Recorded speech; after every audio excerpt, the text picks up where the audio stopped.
Assalamualaikum warahmatullahi wabarakatuh. Alhamdulillahi rabbil alamin. Wassalatu wassalamu ala ashrafil anbiya'i wal mursalin wa ala alihi wa sahbihi ajma'in. Subhanaka la ilma lana illa ma 'allamtana innaka antal alimul hakim.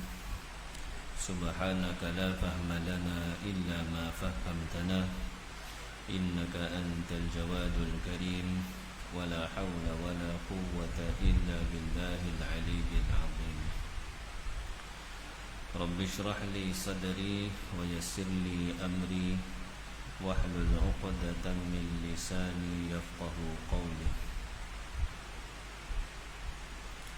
Alhamdulillah, marilah sama-sama kita memanjatkan kesyukuran kita ke hadirat Allah Subhanahu wa taala.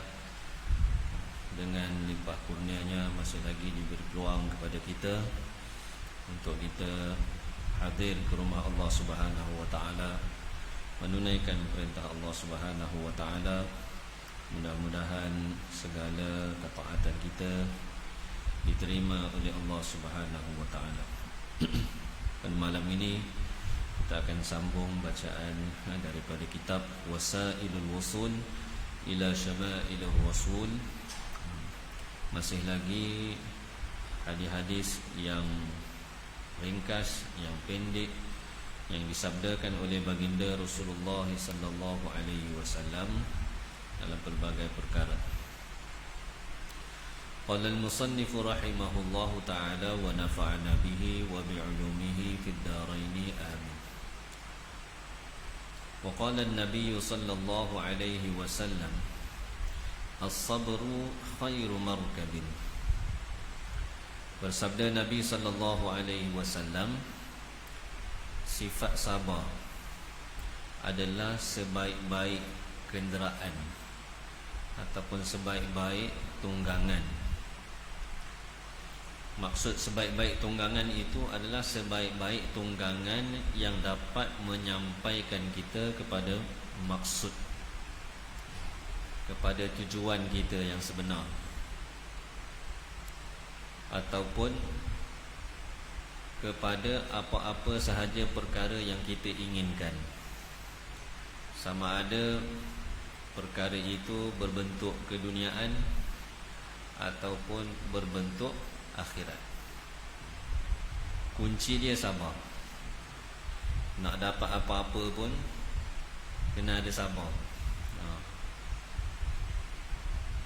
Untuk benda dunia pun, kalau kita nak boleh sesuatu, kena sabar, kena ambil masa. Tidak boleh nak segera. Kalau segera, kebiasaannya akan berlaku ataupun akan ada kecacatan, kerosakan, ketidaksempurnaan. Lebih-lebih lagi untuk akhirat kita, untuk agama kita, untuk kita berjaya di sisi Allah Subhanahu wa taala, memerlukan sifat sabar. Sabar dalam melakukan ketaatan, dalam kita beribadah kepada Allah Subhanahu wa taala perlu ada kesabaran. Perlu ada kesabaran. Nak solat 5 waktu setiap hari, perlu ada kesabaran. Nak mentaati perintah-perintah Allah Subhanahu wa taala yang lain, nak jaga mata kita, nak jaga telinga kita, nak jaga lidah kita, nak jaga hati kita, nak jaga segala tindak tanduk kita pun perlu kepada kesabaran.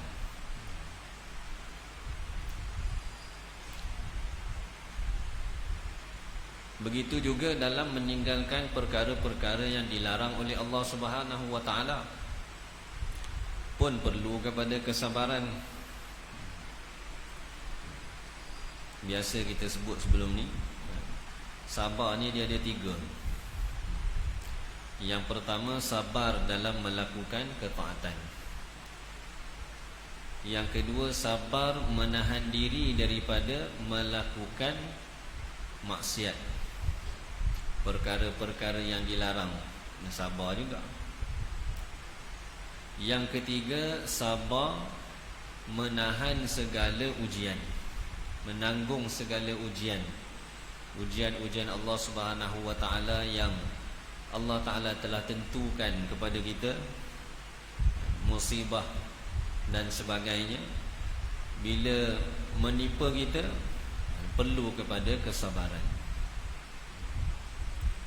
Dan dengan sifat sabar inilah kita akan berjaya lulus dalam ibadah kita, lulus dalam menahan diri daripada melakukan perkara-perkara yang dilarang, lulus dalam ujian-ujian Allah Subhanahu wa taala. Bila satu orang tu dapat sabar, maka ganjarannya di sisi Allah Subhanahu wa taala sangat besar. Allah Subhanahu wa taala sebut di dalam Al-Quran, innallaha ma'as sabirin. Sesungguhnya Allah Subhanahu wa taala bersama orang-orang yang sabar.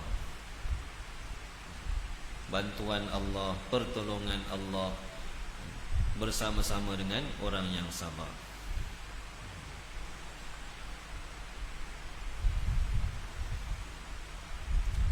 Wa qala an-nabiy sallallahu alaihi wasallam, as-sabru miftahul faraj waz-zuhdu ghinal abadi. Bersabda Nabi sallallahu alaihi wasallam, sifat sabar itu adalah kunci kepada segala kesusahan, kunci untuk kita, kunci kepada segala kelapangan. Silap. Segala perkara-perkara yang kita tidak suka, segala ujian Allah Subhanahu wa taala untuk kita lepas sehingga kita mendapat kejayaan, sehingga kita mendapat kelapangan daripada Allah Subhanahu wa taala. Caranya ialah dengan kita bersabar. Kunci dia sabar. Kunci dia sabar. Selepas sabar akan ada bantuan Allah Subhanahu wa taala.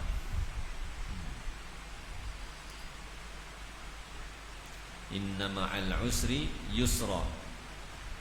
Allah Ta'ala kata sesungguhnya bersama kepayahan itu ada kemudahan, kesenangan. Nak dapatkan kesenangan, dia kena susah dulu. Dan susah itu macam mana kita nak tanggung? Tanggung dia dengan sifat sabar. Sifat sabar. Cuma kata ulama, yang dimaksudkan dengan sabar itu kunci kepada segala kelepasan, segala keselamatan, segala kejayaan, kelapangan. Ini apabila tidak ada jalan lain kepada untuk kita selain daripada bersabar. Contohnya kita diuji oleh Allah Subhanahu wa taala dengan ada orang yang berlaku zalim terhadap kita. Orang berlaku zalim terhadap kita, dan kita tidak ada jalan untuk melepaskan diri daripada kezaliman itu. Maka pada waktu itu kita boleh pujuk hati kita. As-sabru miftahul faraj. Sabar itu kunci kepada segala kelapangan. Tapi kata ulama, kalaulah seseorang itu dia ada jalan keluar, dia ada jalan untuk melepaskan diri, jalan untuk selamatkan dirinya,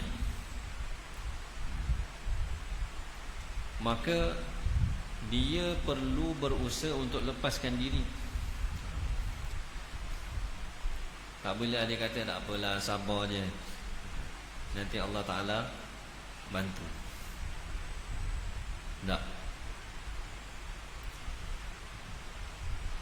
Yang dikata kunci kepada sabar itu, kunci kepada segala kelapangan ialah sekiranya tidak ada jalan.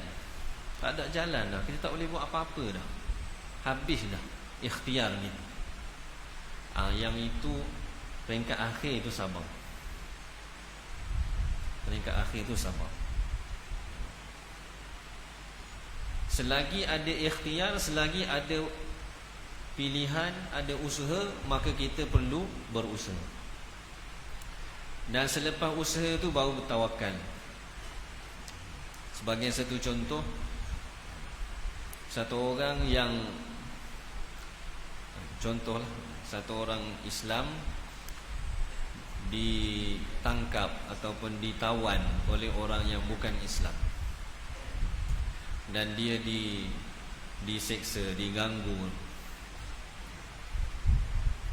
semasa di dalam tawanan tu, dan dia ada jalan untuk melepaskan dirinya. Maka pada waktu itu dia tak boleh pujuk diri dia dan kata, tak apalah, kita sabar je.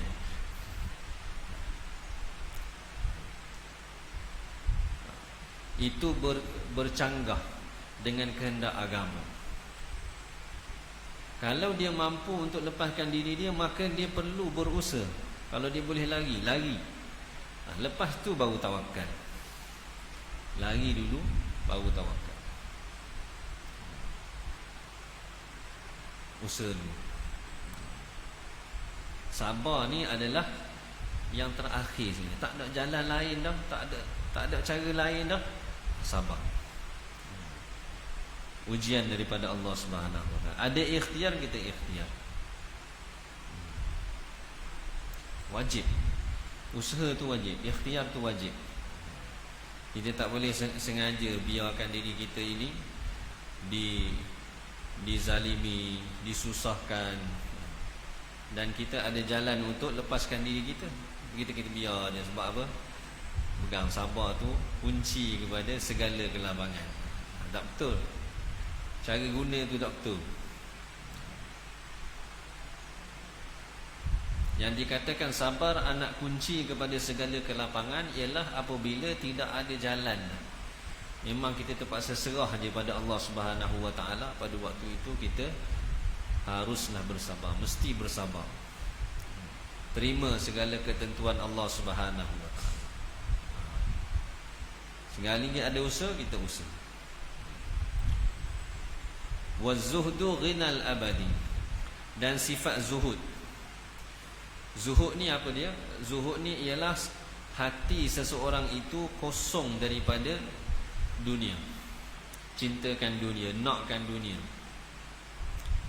Ini kata Nabi SAW, sifat ini adalah ghinal abadi, sifat kaya yang kekal selama-lamanya. Bila dalam hati kita ni tak ada benda dah, tidak ada keinginan untuk dapatkan sesuatu, tak berhajat kepada benda-benda lain, cukup dengan apa yang ada, maka pada waktu itu bila kita tak berhajat, kaya, tak perlu dah, cukup dah, dan tak rasa ingin.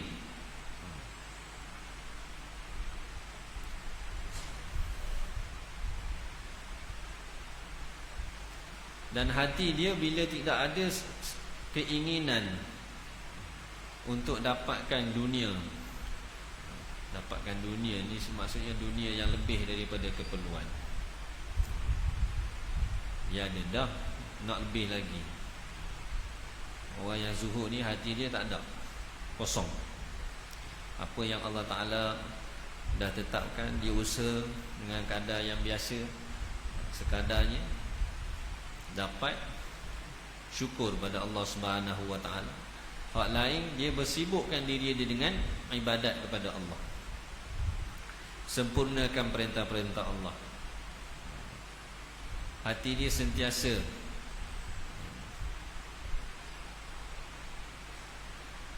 tawajuh, memberi tumpuan kepada Allah Subhanahu Wa Taala. Ingat Allah Subhanahu Wa Taala. Maka sifat zuhud ni Nabi kata ghinal abadi, kekayaan kekal, sifat kaya. Dia panggil orang kaya-kaya ni sebab apa? Sebab dia tak berhajat pada orang lain. Tapi kalau dia masih berhajat lagi, tak kaya. Kaya ni mana dia tak berhajat, kaya hati, tak perlu dah, cukup dengan apa yang ada. Jadi kaya, walaupun tengok kehidupan dia biasa je, tapi dia tak susah, dia tak minta pada orang, dia tak kacau orang. InsyaAllah hidup dia pun tenang, tak ada rasa susah. Ini keuntungan orang yang ada sifat zuhud di dalam hatinya. Wa qala an-nabiy sallallahu alaihi wasallam as-salatu imaduddin. Bersabda Nabi sallallahu alaihi wasallam, salat itu tiang agama. Dalam banyak-banyak rukun Islam, 5 rukun Islam yang menjadi tonggak, tiang dia adalah rukun solat. Solat ni adalah tiang agama. Nak tengok agama dalam diri seseorang itu, tengoklah kepada solatnya.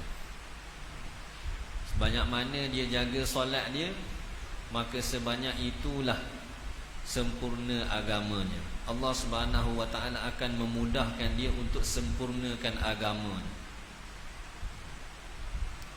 Solat yang Allah Ta'ala kurniakan kepada kita ni, walaupun kita nampak biasa je, semayang, angkat takbir, rukuk, sujud, tetapi sebenarnya dia memberi kesan yang sangat besar dalam kehidupan kita.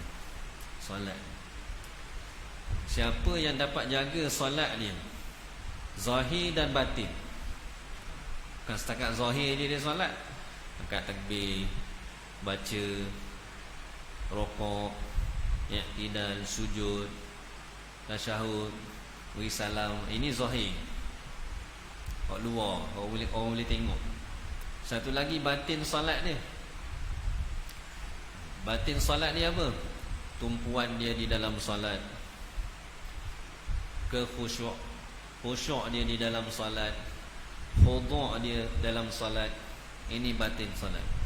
Siapa yang dapat jaga zahir dan batin solat dia ni, maka kehidupan dia Allah Subhanahu wa taala akan pelihara. Kalau kita tengok di dalam hadis yang lain, dalam banyak-banyak hadis, tidak ada satu hadis pun yang Nabi sallallahu alaihi wasallam sebut, sebut kalaulah amalan itu molek, amalan itu baik, semua hak lain jadi baik, melainkan solat. Untuk amalan lain Nabi tak sebut. Dalam satu hadis mafhumnya, Nabi sallallahu alaihi wasallam bersabda, sesungguhnya amalan yang pertama sekali akan dihisab seseorang hamba itu pada hari kiamat ialah solat. Solat dia yang akan dihisab. Maka sekiranya solatnya itu baik, maka baiklah semua amalan yang lain. Kalau solatnya itu rosak, maka rosaklah semua amalan yang lain. Ini satu hadis yang Nabi sallallahu alaihi wasallam sebut, kalau kita jaga amalan ini, amalan lain jadi baik. Kalau kita cuai, kita tidak jaga dengan betul, maka amalan-amalan kita yang lain pun jadi rosak. Amalan dia apa? Solat. Siapa yang dapat jaga solat dia sungguh-sungguh, zahir solat dia, kita dalam solat ni, kalau kita tengok betul-betul, bermula daripada takbir. Takbir itu dipanggil takbiratul ihram. Kalau kita terjemah, takbir mengharamkan. Ihram tu maknanya mengharamkan. Kenapa dipanggil takbir itu takbir mengharamkan? Kerana selepas kita bertakbir tu, perkara yang sebelum solat halal, maka di dalam solat sebahagiannya jadi haram, tak boleh buat. Sebelum kita solat boleh makan, angkat takbir tak boleh dah nak makan. Sebelum kita solat kita boleh bercakap, boleh bersembang. Bila kita angkat takbir Allahu Akbar dia tak boleh dah. Tak boleh. Sebelum kita solat kita boleh bergerak ikut suka hati kita. Nak gerak tangan, gerak kaki. Tapi bila kita dah angkat takbir, semua anggota badan kita terikat, tak boleh dah nak bergerak suka hati. Maka takbir itu dipanggil takbiratul ihram, takbir mengharamkan. Dan di dalam solat, siapa yang dapat jaga anggota badannya? Kita tak boleh bergerak banyak. Pergerakan 3 kali berturut-turut membatalkan solat. Tak boleh nak bercakap. Pandangan kita pun tak boleh nak tengok. Kita disunatkan tengok tempat sujud. Orang yang dapat jaga semua anggota badannya dalam solat, luar solat pun dia akan dapat jaga. Siapa yang dapat jaga pandangan dia di dalam solat, maka luar solat pun dia akan dapat jaga pandangan. Kalau dalam solat waktu kita menghadap Allah Subhanahu Wa Taala, kita tak boleh nak jaga. Tengah menghadap Tuhan ni, tak boleh nak jaga mata nak tengok sana sini. Hati kita tak boleh beri tumpuan. Itu sedang duduk, kita datang untuk menghadap Allah Subhanahu Wa Taala, kita tak boleh nak jaga. Dalam keadaan lain tak payah cerita.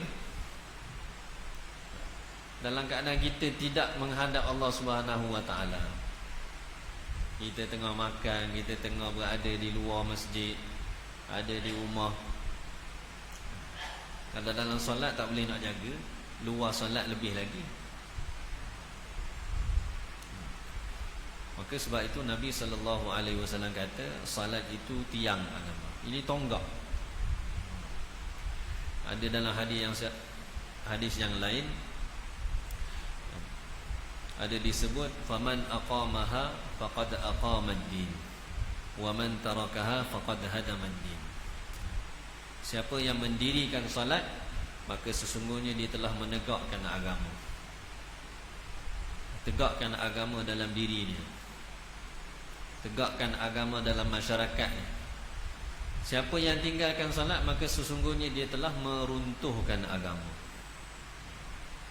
Tonggak.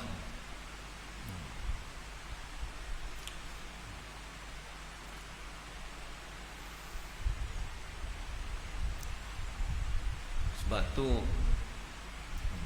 paling kurang kita sebagai orang beriman, orang Islam, paling kurang salat 5 waktu ni kena jaga. Kalau tak mampu nak buat solat-solat sunat banyak, tak mampu, ataupun memang tak mampu terus nak buat, 5 waktu solat ni, hak ni kena jaga sungguh. Hak ni tiang. Kalau hak ni tidak jaga, maka habis rosak. Kehidupan kita akan jadi rosak.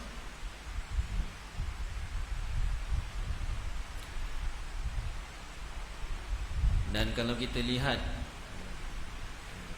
keadaan orang-orang Islam di seluruh dunia hari ini, antara punca orang Islam ini berlaku kerosakan ke atas orang-orang Islam ini, punca dia ialah tak jaga solat. Punca, antara punca untapa, tak jaga solat. Bila tidak jaga solat, maka habis. Sedikit demi sedikit kehidupan dia akan jadi rosak.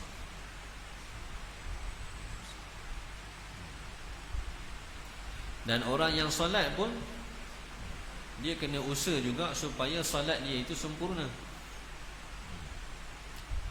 Pernah ada satu orang ulama, ada orang yang berkhidmat kepada dia, datang bawa dulang air, hidang air.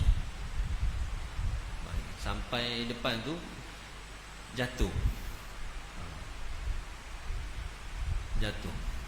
Maka ulama dia kata pada khadam dia ni, dia kata kalaulah kamu jaga anggota kamu dalam solat, pasti benda ni tak berlaku. Kalau kamu jaga anggota kamu di dalam solat dengan betul, pasti benda ni tak berlaku. Maknanya begitu sekali kesannya, kesan daripada solat yang kita buat. Ini bukan main-main. Dia tonggak.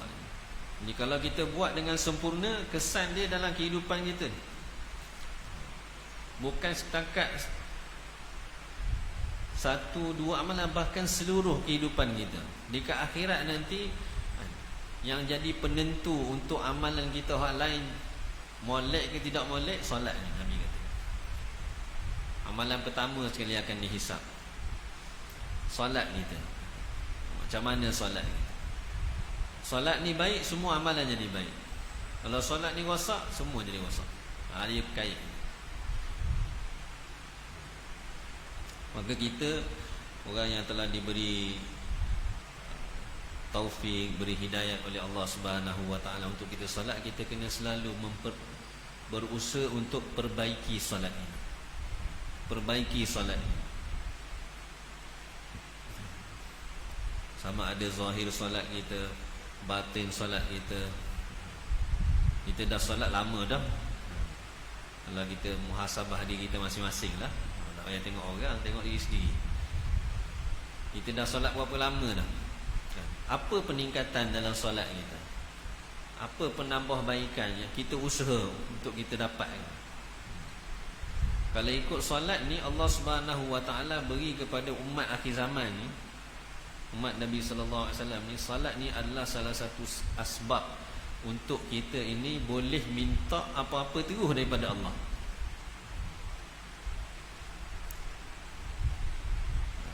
Kalau umat-umat daripada Nabi-Nabi yang terdahulu, mereka nak minta apa-apa, dia kena jumpa Nabi. Mari jumpa Nabi, beritahu, wahai Nabi, tolong doa pada Allah supaya Allah Ta'ala beri saya sekian-sekian, mudahkan urusan saya begini. Tapi untuk kita ni, kita boleh buat sendiri.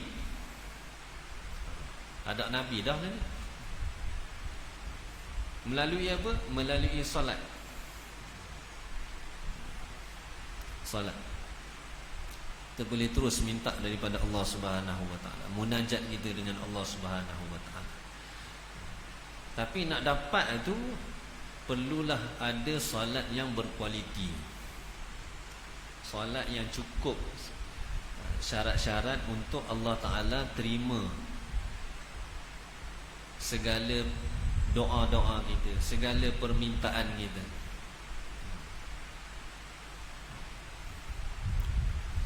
Ini telah terbukti pada zaman selepas Nabi sallallahu alaihi wasallam. Pada zaman Nabi, para sahabat sendiri pun, mereka manusia macam kita juga.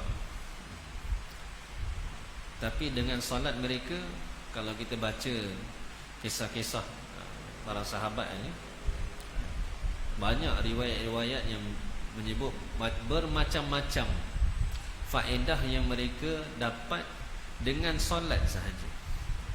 Dengan solat. Zaman kemudian tu pun ada wali-wali Allah, para ulama, yang mereka dapat selesaikan segala masalah mereka dengan solat saja. Tapi syaratnya solat itu perlulah solat yang cukup sifat-sifat seperti yang dikehendaki oleh Allah Subhanahu wa taala dan Nabi sallallahu alaihi wasallam. Kenapa kita kena usaha? Sebab Nabi SAW suruh kita solat macam Nabi solat. Sallu kama ra'aitumuni usalli. Hendaklah kamu solat seperti mana kamu lihat aku solat. Kita ni tak jumpa Nabi, tak nampak Nabi. Jadi macam mana kita nak solat macam Nabi? Kena belajar. Belajar melalui para ulama. Macam mana cara untuk kita tunaikan solat sunat. Dengan cara ini kita akan dapat memperbaiki mutu, kualiti solat kita. Dan kita akan dapat rasa perubahan. Akan dapat rasa perubahan dalam kehidupan kita. Jaga solat. Sebab tu Nabi kata solat itu adalah tiang agama. Wallahu a'lam. Semoga Allah Subhanahu wa taala kurniakan kepada saya dan kita semua dengan apa yang disampaikan pada malam ini, sama-sama dapat kita jadikan pedoman untuk kita amalkan dalam kehidupan kita dan kita sampaikan kepada saudara-saudara kita yang lain. Subhanakallahumma wa bihamdika asyhadu an la ilaha illa anta astaghfiruka wa atubu ilaik. Subhana rabbika rabbil izzati amma yasifun wa salamun alal mursalin walhamdulillahi